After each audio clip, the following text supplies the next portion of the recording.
Mm. Welcome and namaste. I'm Jamie. Ooh, as we go down through this incredible, wonderful, sort of mysterious journey of yoga, the more I learn for my recovery and the more yoga helps me, the more I want to know more and dive and dig deeper. It's really interesting how when I first started yoga, I have mentioned before, I had kind of a contentious relationship with yoga and with meditation and the esoteric, sort of awkward, weird to me. I didn't understand, and I was very naive and ignorant, quite frankly. Um, Boy, once I started practicing yoga and different instructors would introduce me to different parts of this incredible yoga journey, this yoga lifestyle, this incredible dance with philosophy and asana, which are the moves, and the eight limbs of yoga, and I mean, I could go on and on. I'm not making much sense, but I just feel like for my students, I know giving them little bits and pieces has also helped them. It's really awkward, I think, at first when you go to a yoga class and certain traditions are in full swing that you may not know about. And if the instructor's teaching a level class and with regular students, sometimes it can be hard to understand. It would be like going into a concert pianist lesson as opposed to learning the basic scales in a shadows. Excuse me. And so it's just beautiful, I think, when teachers take the time to really explain things, and sometimes they are able to sneak things in class, and really great instructors that I have taken from. I just really admire that when they can give us those little lessons involved.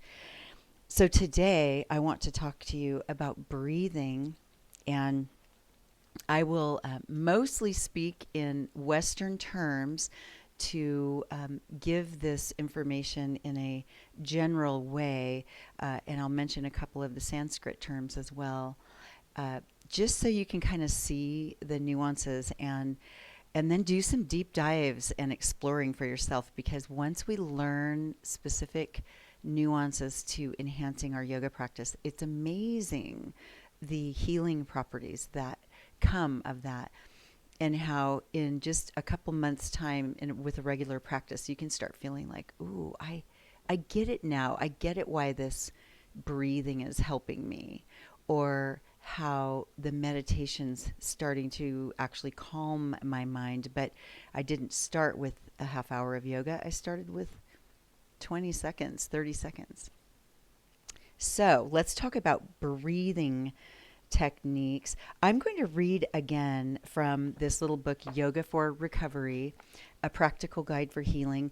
I have many, many yoga books. I have so many on my bookcase. It's crazy, the amount of really incredible writing and information that is available. And I really, really encourage my students to learn more and do that svadhyaya, that self-study. Like, go learn more. I can only scratch the surface. Some of my teachers have been teaching 20 years and they do a much better job than I do.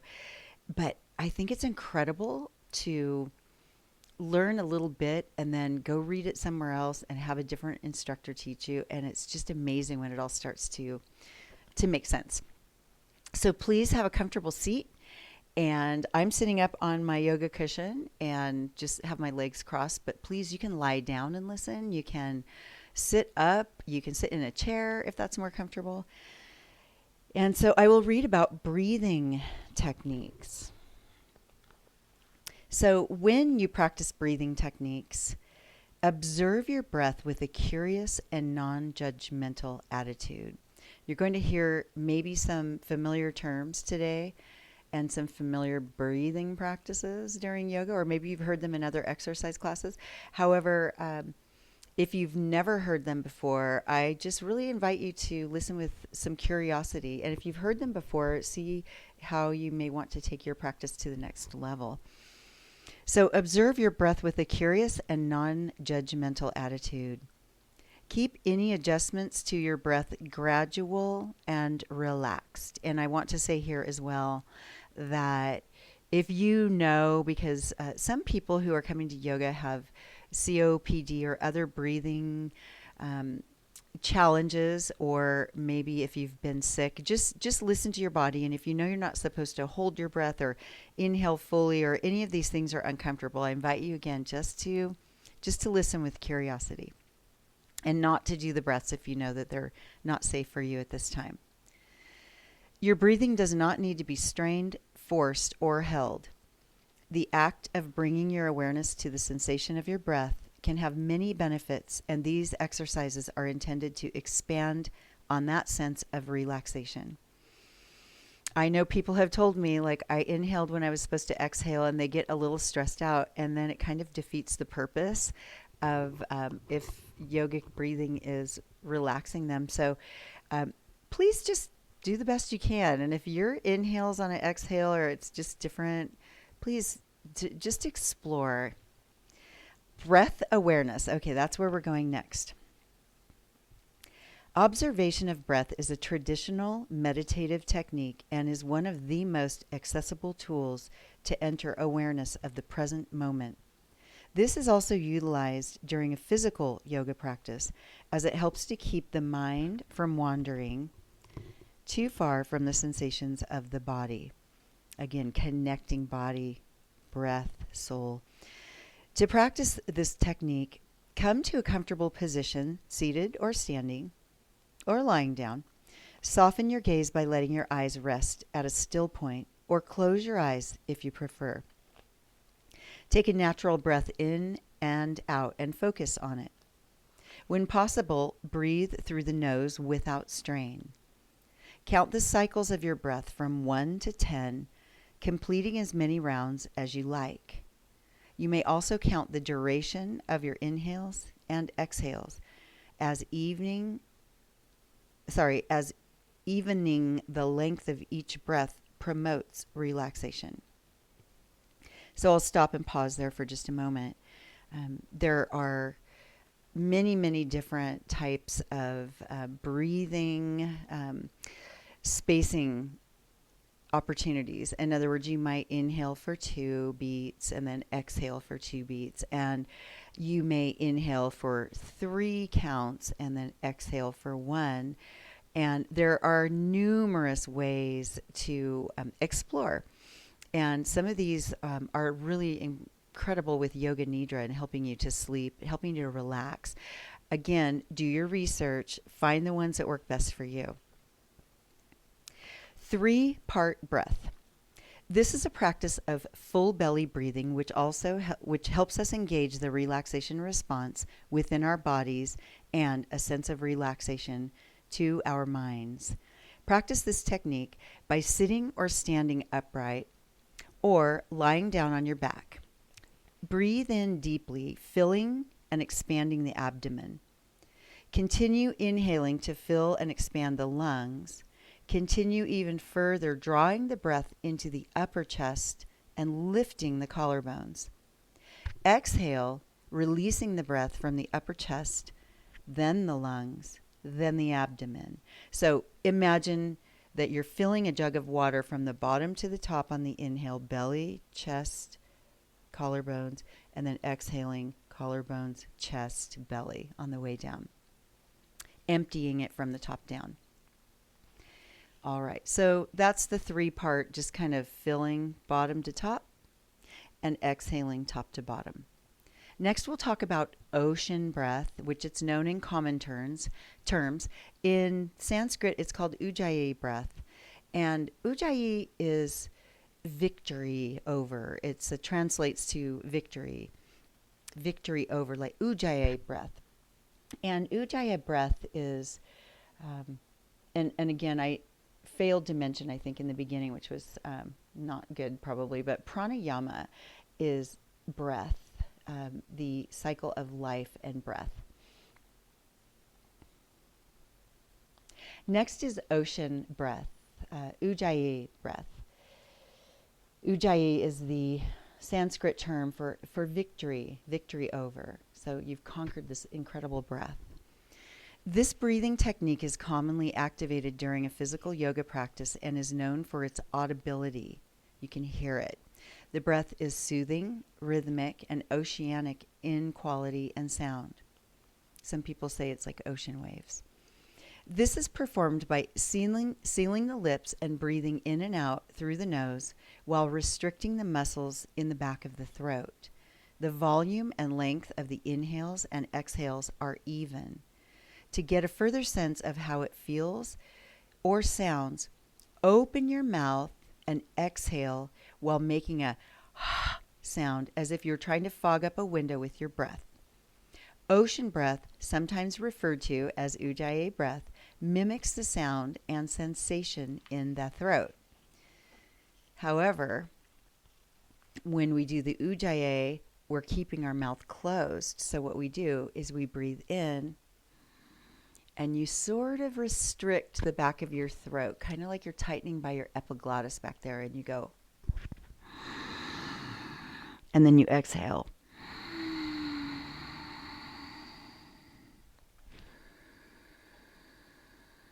Inhaling, exhaling.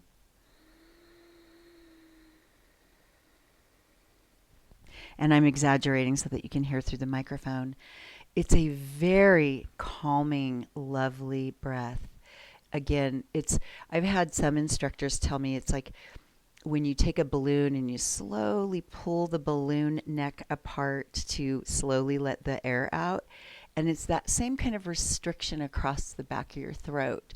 You're trying to squeeze down a little bit, sort of slowing down and restricting the inhale and the exhale, and you make that oceanic ocean wave breath. It's really calming and really lovely when you're trying, when you are practicing during class or during a meditation. It's really lovely. All right, let's talk now about alternate nostril breathing. And again, for the newcomers, this may seem esoteric and kind of different. For people who have practiced it before, I think most people that I talk to, once they've gotten used to this technique, they really, really love it. And I know I felt awkward at first. And so just give it a try. It's like anything new. It's kind of awkward at first until you get familiarized with it. The Sanskrit words are nadi, shodhana, pranayama. Nadi means channel or flow. Shodhana means purification of the breath. And then pranayama, again, prana is breath or life force, and then yama is the control or restraint or the regulation of the breath. Pranayama is many times referred to, together the word is many times referred to as the breath of life or the life force. So nadi, shodhana, pranayama, alternate nostril breathing. This technique is good for settling the mind, the body, and the emotions. It is particularly helpful with easing racing thoughts caused by stress or anxiety. It can calm the mind before meditation, sleep, or a difficult task. And you only do a few rounds. You don't have to do it for very long. So, to practice, first come to a comfortable, tall, seated position. Attempt to lengthen your spine, lift your chest, and relax your shoulders down. Rest your left hand on your lap and bring the tips of your pointer finger and your middle finger of the right hand to rest between your eyebrows. So pointer and middle finger are going to come to rest. Let your thumb and your ring fingers rest gently on either side of your nose. So thumb and ring fingers. I'm facing you. I usually like to do opposite sides when I'm facing you. I say it opposite so that it's easier to mirror. But on this one, I don't want to mess up what I say. So I'll be on my right hand, and I hope you're on your right hand as well. Okay. Start to breathe in and out through your nose. When you feel settled, exhale fully through the nose. Then press your thumb against your right nostril to close it. So exhale fully, press the thumb against the right nostril. Inhale through the left nostril only. At the peak of your inhale, release the right thumb to open your right nostril. Close your left nostril with your ring finger. Exhale through your right nostril. At the bottom of your exhale, keep your fingers where they are. Inhale back in through your right nostril. Now at the peak of the inhale, close your right side with your thumb, release your ring finger, and breathe out your left side. Let your inhale be slow and steady. Breathe in again now with your left nostril. Release your thumb, place your ring finger, exhale out your right nostril. Breathe in your right nostril. Thumb to right nostril, release left, exhale left nostril. Inhale left nostril. And just release. And you can do that for as many rounds as you feel comfortable. Now, I'm just going to give you a little more to geek out on if you want to do a little more research. The left nostril, called the Ida, the left nostril is the channel or nerve for the lunar energy, the cooling. So whenever there's movement through the left nostril, so you've got the right side blocked, the movement through that left channel, the left nostril, that's a cooling. That's known as the lunar energy. And then Pingala, the right nostril, that channel nerve is for solar energy. So when I'm blocking my left nostril and I'm breathing in and out of my right side, that is solar energy, the warming of the breath. So I really invite you to try these different types of breathing exercises and research the heck out of it. Learn from people who know way more about me and who can explain it better. But I just really challenge you to try some of these different breathing techniques. I have found that, again, when I've gotten used to them, they help so much. I really love them. I just want to throw one more breathing technique out there. And this is the box breath. And the box breath does require holding the breath. So I'm just going to say it. I don't know that you want to do it, but you may just consider it. So the box breath is a 4-count inhale, a 4-count hold, a 4-count exhale, and then a 4-count hold. I typically like to do this lying down in shavasana at the end of class. And sometimes I'll do it before I try to fall asleep. It really helps. So I will just run through 2 cycles, and you're welcome to just observe. Please don't hold your breath if you know you're not supposed to, or if it gets uncomfortable, if you're holding it and it feels like you're holding it too long. Just start breathing, let it go, and practice a shorter cycle. All right. So just take a deep breath in and let it out. Inhale and just let it out. And then if you want to join in, it's inhale for 4, 3, progressively get bigger, expand the lungs. Now hold for 4, 3, 2, exhale slowly for 4, 3, 2, 1. Hold your breath if you can for 4, 3, 2, 1. Inhale 4, expand, expand, expand. Hold your breath for 4, 3, 2. Exhale for 4, 3. Knit your ribs together. Tone your abdominals. Hold for 4, 3, 2, and 1. And just breathe. That got me relaxed. All right. Well, that's it for today's little mini lesson. Thank you so much for joining me. And I hope these breathing practices help you so much as they've helped me to tone my breathing and tone my breathing muscles, calm my energy, help to bring my parasympathetic nervous system on in dominance and in balance. and to help negate that that sympathetic response, that fight or flight. This will help negate it. And if I'm giving a talk or I've got a nervous interaction coming up, I will practice these breathing sessions, and they really, really help. So thank you for joining me. I really appreciate your time. Namaste.